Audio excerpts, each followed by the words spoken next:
End of capitalism. And I say good riddance. He is one of my favorite capitalists. Yeah, I want to give him a hug.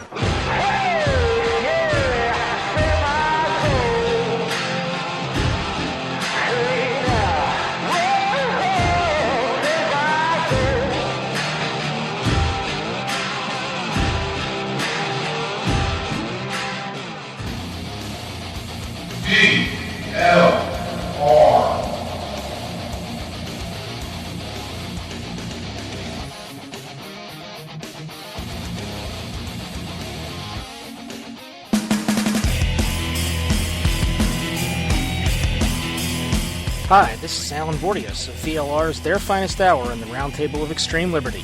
It's time for the only man with both a grudge list and a troll-worthy forehead, Taylor Millard, here on the Saturday Night Cigar Lounge. Yes, thank you very much, Alan Bordius, for doing that. This is Saturday Night Cigar Lounge here on Vigilant Liberty Radio. Overtime, otherwise known as hour number 3. Why not? Let's do it, because there's a lot going on. We did the history lesson in hour 1.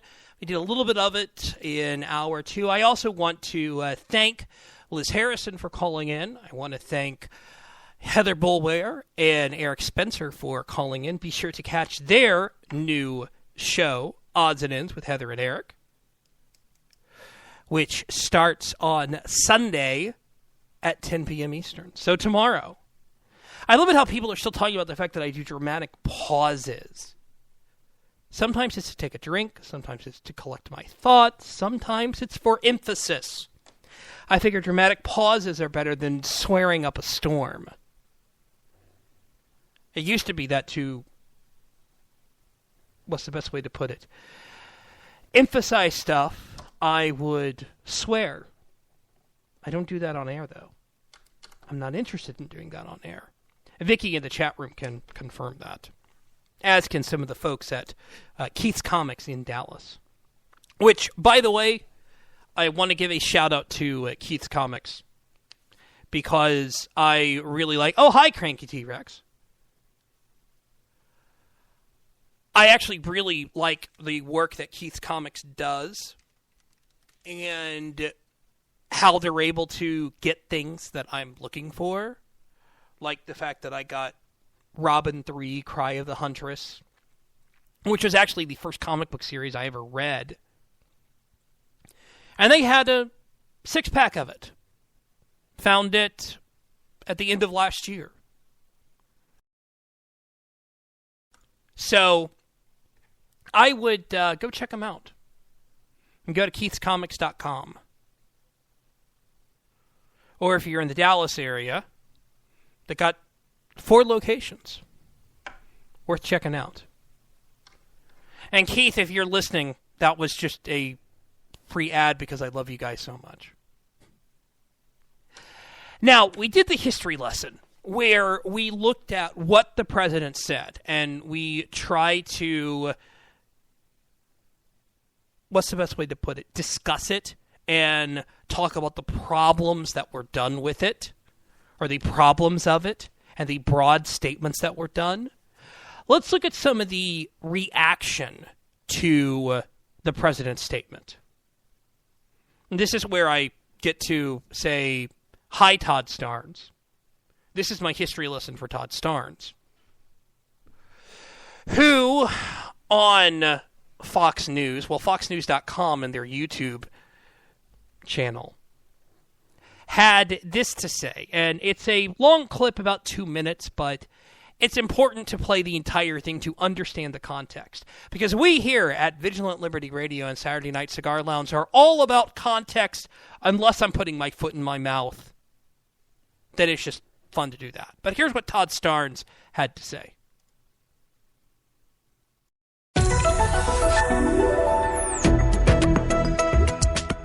I'm Todd Starnes with this American Dispatch. President Obama smeared Christians on Thursday. Here's the president at the National Prayer Breakfast. And lest we get on our high horse and think this is unique to some other place, remember that during the Crusades and the Inquisition, people committed terrible deeds in the name of Christ. In our home country, slavery and Jim Crow all too often was justified in the name of Christ. Did you ever imagine the day would come when an American president would twist and distort and insult those who follow Christ? On Wednesday, the president met privately with Muslim American leaders. The White House refuses to tell us who was in that meeting. Reporters were banned.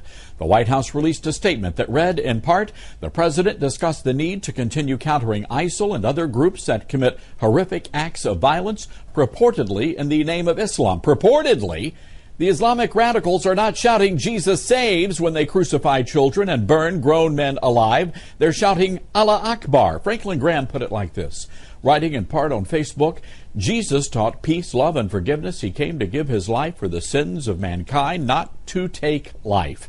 Muhammad, on the contrary, was a warrior and killed many innocent people. True followers of Christ emulate Christ. True followers of Muhammad emulate Muhammad. But in the eyes of this president, those who follow Islam can do no wrong.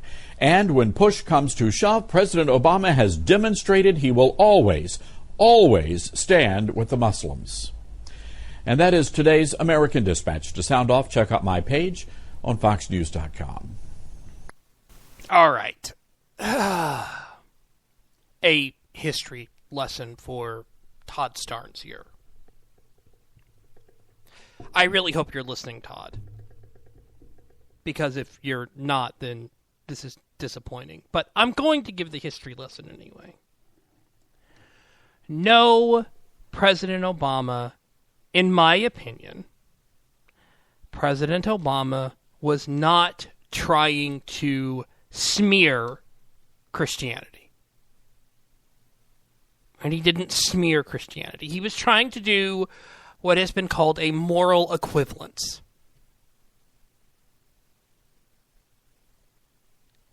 And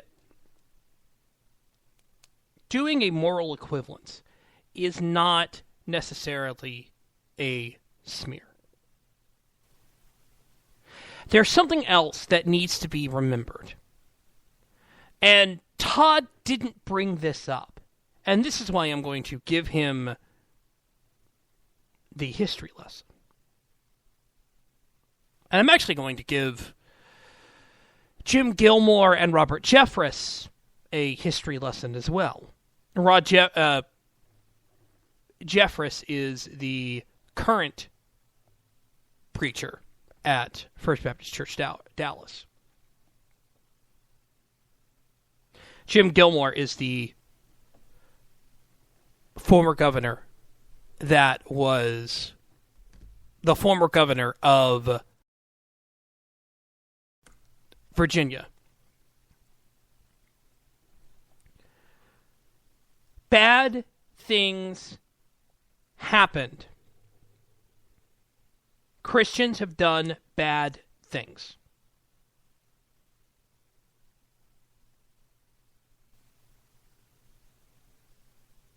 And they have done bad things in the name of Christ.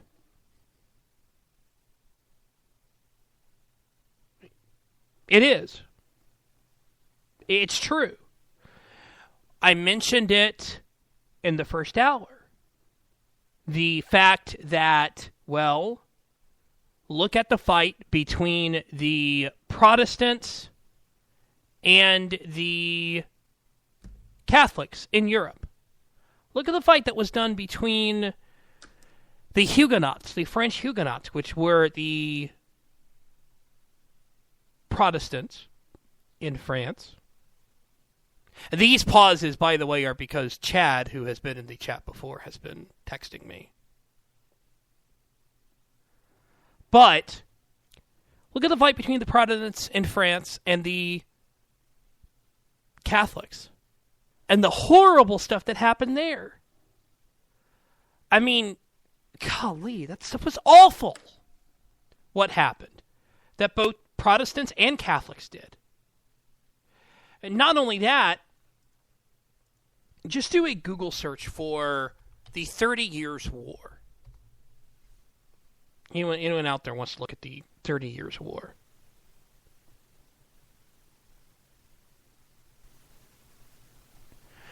And, well, a part of it that what happened is the fact that Protestants and Catholics in their kingdoms went to war with each other. Specifically, the Huguenot rebellions is what's part of the 30 Years' War.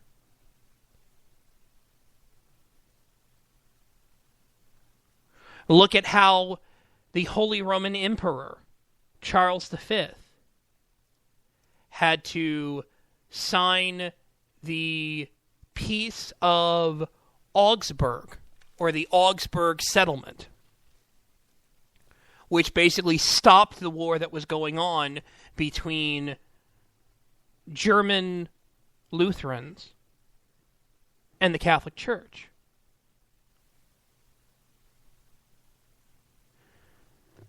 Look at how Protestants, fellow Protestants, went after other Protestants who didn't agree with them. Talking about the Anabaptists, talking about Calvinists. I mean, heck, Zwingli, who is considered Ulrich Zwingli, who is considered a major leader of the Swiss Reformation. He went after Anabaptists. In 1525. And he got them kicked out.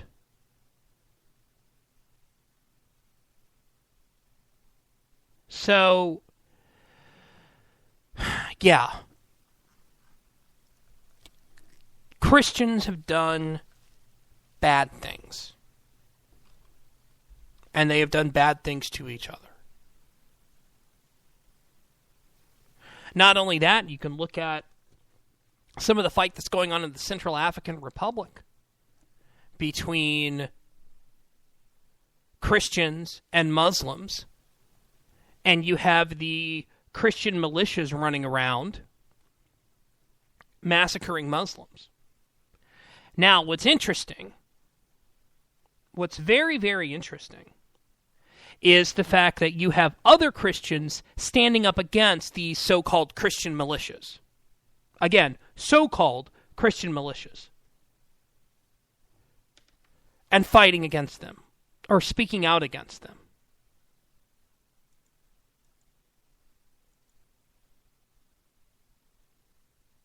Something that ought to be remembered.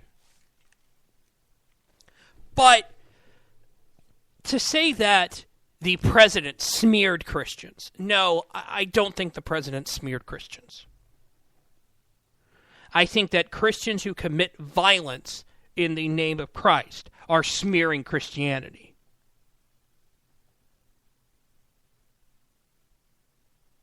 The president was just, what he said was stupid. Now, Robert Jeffress on Fox and Friends was asked, hey, should Christians be offended by what the president had to say? I think they should be offended by the president. You know, this is a rare talent to be able to stand up at a prayer breakfast and both deny the root of Islamic terrorism and at the same time degrade Christians. I mean, it's unbelievable that he would do that. But again, Christianity is going to survive President Obama. I did like that Christianity is going to survive President Obama. Christianity has survived a lot of stuff, not just President Obama.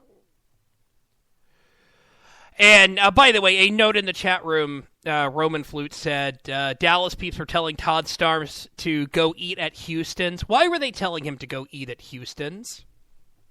If I'd seen that, I would have told him to go eat at a Mexican food place that I go eat at all the time.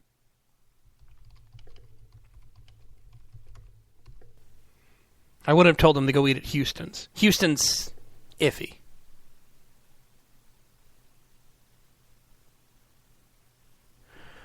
But was I offended by what the president had to say? I honestly wasn't. And I know that there are Christians who were.